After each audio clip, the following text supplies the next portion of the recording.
立法會今日下午恢復二讀辯論版權修訂條例草案。議員范國威提出第16次點算法定人數，最終15分鐘之後，因為法定人數不足而宣告流會。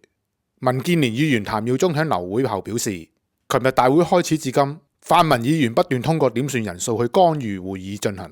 立法會嘅會議呢，又一次因為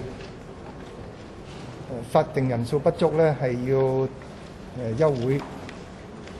咁我明白呢，社會公眾係好有理由對於議會嘅咁樣嘅表現呢，係極之不滿嘅。喺流會前2小時內，佢哋更加每隔5至7分鐘就去點人數一次。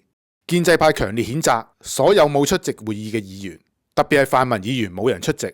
至於人民力量同社民連議員就表示對出現流會感到意外，又話會繼續要求政府接納泛民議員草案提出嘅修正案，否則之後就會繼續拉布。